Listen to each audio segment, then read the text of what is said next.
सभी साथियों को मेरा नमस्कार, स्वागत है आप सबका आज 14 अक्टूबर के जनसत्ता विश्लेषण में। आइए शुरू करते हैं आज का जनसत्ता विश्लेषण बिना किसी देरी के। प्रथम प्रश्न में कई राजनीतिक दुखद खबरों के बीच एक खबर लद्दाख में देखी गई चटक लाल ध्रुवीय ज्योति।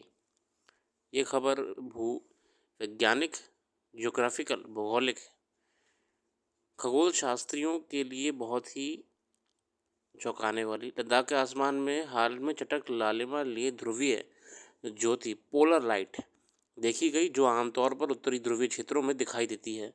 भारतीय खगोलविदों के इस दुर्लभ खगोलीय घटना का पूर्वानुमान लगाने और तस्वीर खींचने में सफलता मिली है। अंतरिक्ष मौसम की निगरानी को लेकर चल रहे शोध पर इसे मुहर लगी है। खगोल शास्त्रियों की टीम ने इस दुर्लभ खगोलीय घटना का पूर्वानुमान 48 से 72 घंटे पहले जता दिया था। उन्होंने बताया कि 10 से 11 अक्टूबर की दरमियान रात को आसमान में चटक लाल रंग की प्रकाश किरणें दिखाई दी, जो हाल में ध्रुवीय ज्योति ऑरोरल।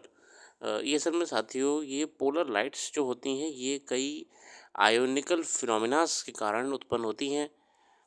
इन्हें ऑरोरा लाइट्स भी कहते हैं। ऑरोरा लाइट्स ये अगर आपको हर समय देखनी है तो ये जनरली एंटार्क्टिका में, उधर नॉर्वे और पोलर रीजन्स में रात के समय देखने को मिल जाती हैं। बेंगलुरु स्थित भारतीय खगोल भौतिकी संस्थान के लद्दाख के हानले और मेराक में स्थित सभी आकाशीय कैमरों ने पूरी रात ध्रुवीय ज्योति तस्वीरें खींची। तो ये साथी बहुत ही ब्यूटीफुल होती हैं। ये लंबी लंबी सी परतें होती हैं, रंग बिरंगी लाल हरी। फिलहाल यहाँ पे लाल दिखी गई है और सुंदर होती हैं। एक ज्योग्राफिकल फिनोमिना है अपने आप में। अगली खबर है, जम्मू कश्मीर में राष्ट्रपति शासन हटा है। केंद्र ने रविवार देर रात अधिसूचना जारी कर बताया कि मुख्यमंत्री की नियुक्ति से पहले जम्मू कश्मीर में राष्ट्रपति शासन हटा लिया गया है। वर्ष 18 में तत्कालीन राष्ट्रपति रामनाथ कोविंद जी ने राज्यपाल शासन के 6 महीने पूरे होने के बाद राज्य में राष्ट्रपति शासन लगा दिया था। आगे बढ़ते हैं अन्य आर्टिकल्स की ओर। तो आज की संपादकीय की शुरुआत होती है कल्पमेधा से। लक्ष्य को ही अपना जीवन कार्य समझो, हर क्षण उसी का चिंतन करो, उसी का स्वप्न देखो और उसी के सहारे जीवित रहो, स्वामी विवेकानंद जी ने कहा। प्राथमिक शिक्षा की बुनियादी खामियां। प्राथमिक शिक्षा की बुनियादी खामियां लेख लिखा है ऋतुपर्ण दवे साहब ने। ऋतुपर्ण दवे साहब कहते हैं, सरकार की प्राथमिकताओं में गुणवत्तापूर्ण और निःशुल्क प्राथमिक शिक्षा को अनिवार्य बनाने पर काफ़ी बातें होती हैं, लेकिन इसमें जुटी सरकारी तंत्र और विद्यालय जो नतीजे दे रहे हैं वह चिंताजनक हैं। भारत जैसे देश में निजी संस्थाओं को छोड़ दें तो सरकारी विद्यालयों कैसे हैं, ये सर्वविदित है। एक कटु सत्य भी है कि प्राचीन काल में हमारी बाल शिक्षा, जिसे हम प्राथमिक कह सकते हैं, विश्व में सबसे अलग थी। गुरुकुल की सबसे पुरानी परंपरा का उदाहरण आज भी दुनिया देती है। इसी कारण भारत विश्व गुरु कहलाया। गुरुकुलों को पहले मुगलों ने प्रभावित किया, फिर अंग्रेजों ने बंद की करवा दिया। इस पद्धति में दंड नहीं दिया जाता था, लेकिन मुगलों के दौर में बदलाव लाकर शिक्षा को दंड पकड़ा दिया गया। अंग्रेजी हुकूमत ने गुरुकुल को गैर कानूनी तक घोषित कर दिया था। ये परिवर्तन आया था हमारे भारतीय समाज में। प्राथमिक शिक्षा की गुरुकुल पद्धति कैसी थी, इसके उदाहरण दिए जाते हैं। ये किससे नष्ट हुई, इस पर विदेशी विद्वानों को भी चिंताएं सामने आई। अमेरिका के प्रसिद्ध लेखक, इतिहासकार एवं दार्शनिक विलियम जेम्स डुरांट की किताब द स्टोरी ऑफ सिविलाइजेशंस में बड़ी साफ गोई से काफ़ी कुछ लिखा है। इसकी कुछ पंक्तियाँ सच्चाई दर्शाती हैं। भारत में से ही हमारी सभ्यता की उत्पत्ति हुई थी। संस्कृत सभी यूरोपीय भाषाओं की माँ है। हमारे समूचा दर्शन संस्कृत से उपजा है। हमारे गणित इसकी देन है। लोकतंत्र और स्वशासन भी भारत से ही उपजा है। उत्तर से लेकर दक्षिण तक शहर देखें अगर हम, तो भारत के बारे में बहुत सी विभिन्नताएं देखने को मिलती हैं। इस देश की अंतर्हीन धनदृढ़ता, इसकी व्यस्त, इसकी ध्वस्त हो चुकी शान और स्वतंत्रता के लिए शस्त्रहीन संघर्ष से अब भी झांकती है। ये मेहनतकश लोगों को अपने सामने भूख से मरते देखा। यहाँ ये अकाल या जनसंख्या वृद्धि से नहीं, बल्कि ब्रिटिश शासन की चाल से तिल तिल कर मर रहे थे। देखिए, कहीं ना कहीं शिक्षा में परिवर्तन जो किया गया वो भारतीय समाज के अनुरूप नहीं था। जब अंग्रेज भारत आए तो देश में शिक्षा का एक सुगठित ढांचा था। बच्चे गुरुकुल से पढ़ते थे। अंग्रेजों ने इस प्राचीन शिक्षा व्यवस्था को ध्वस्त कर व्यावसायिक विद्यालयों को बढ़ावा दिया, है ना। जो जो जो कि हम लोग जिसमें अडेप्ट कर रहे थे, जो कि हमारे हमारे खुद नेचर के हिसाब से अडेप्टेबल था, वो पद्धति हमने कहीं ना कहीं खो दी।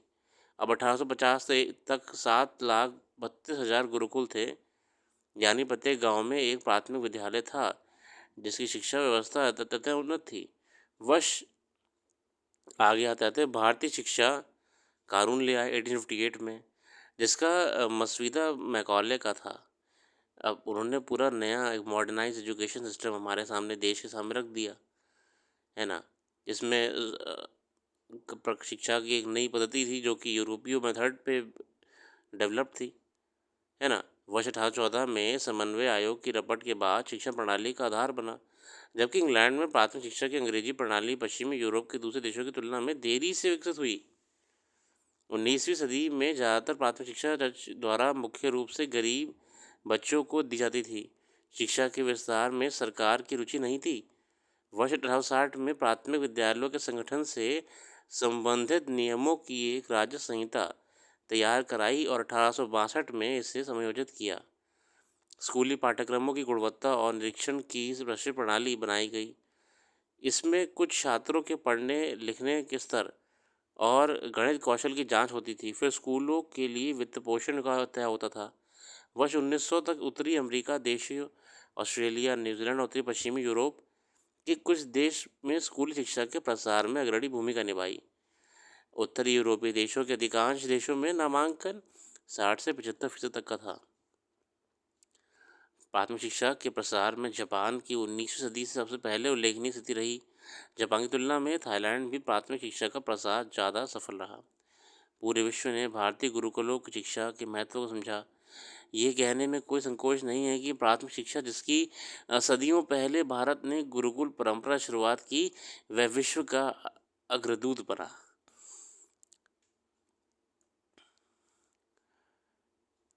अब ये कैसी विडंबना है कि 1823 में 100% साक्षरता वाला देश 1947 में महज 12% साक्षरता वाला देश बन गया। देखिए ना, आप 1823 तक तो हमारा जो साक्षरता दर थी वो 100% थी, मगर इसी बीच शिक्षा प्रणाली बदलकर एक थोपी हुई शिक्षा प्रणाली को परिणाम ये निकला कि 1947 आते आते हम मात्र 12% पे आके रुक गए।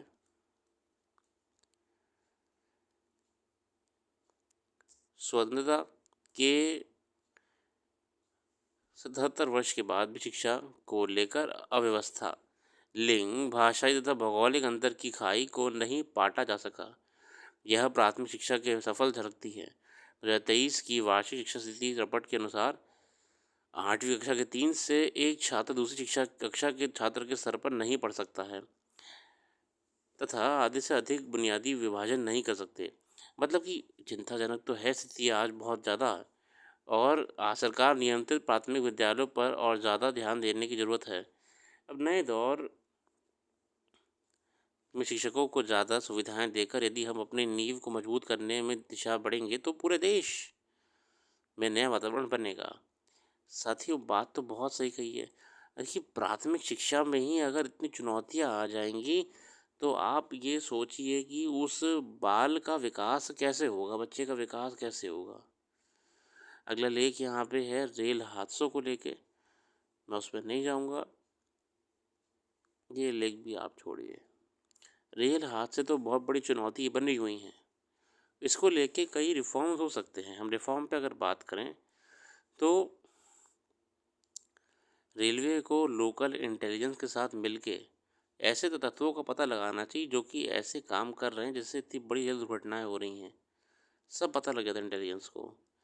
रेलवे को मॉनिटरिंग और बेहतर करनी चाहिए और जीआरपी आरपीएफ बल तैनात करने चाहिए थानों पे, जो कि रेलवे के थाने होते हैं, जो कि समय समय मॉनिटरिंग कर पाएँ और जहाँ तक उनकी सीमा है वहाँ तक कर पाएँ। उनकी सीमा तो थाने और स्टेशन तक ही होती है ना।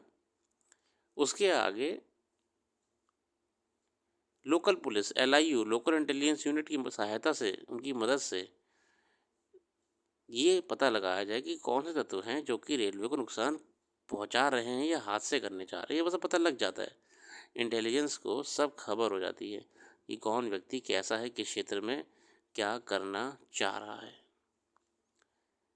सर्विलांस के लिए रेलवेज और भी उपाय अपना सकती है, जैसे ड्रोन टेक्नोलॉजी के माध्यम से लंबे लंबे ट्रैक्स को भी एक ही जगह खड़े होके, मान ली ये पुलिस कर्मचारी यहाँ पे खड़ा हो गया तो वो ड्रोन के माध्यम से लंबे ट्रैक तक अध्ययन कर सकता है, देख सकता है कि कोई ट्रैक में रखा तो नहीं है।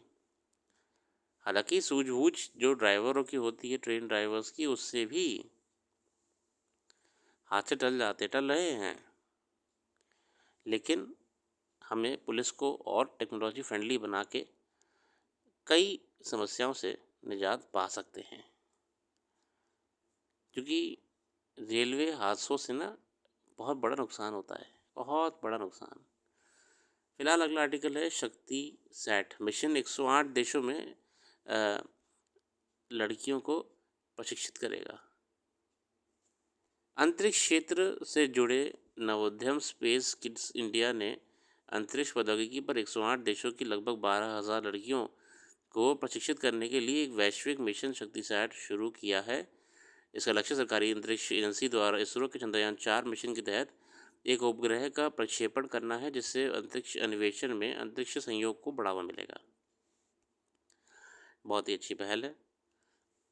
भाग लेने वाले देशों में ब्रिटेन, संयुक्त अरब अमीरात, Brazil, Kenya, Australia, France, Greece, Sri Lanka और अफगानिस्तान शामिल हैं।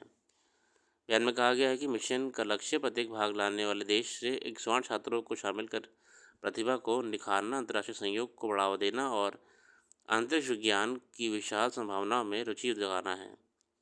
हालांकि मेरा इसमें थोड़ा सा ये मानना है कि दूसरे देशों के बच्चों को शिक्षा देने से पहले अपने देशों के बच्चों का ख्याल रखा जाना चाहिए, उनको और नया स्किलिंग करनी चाहिए।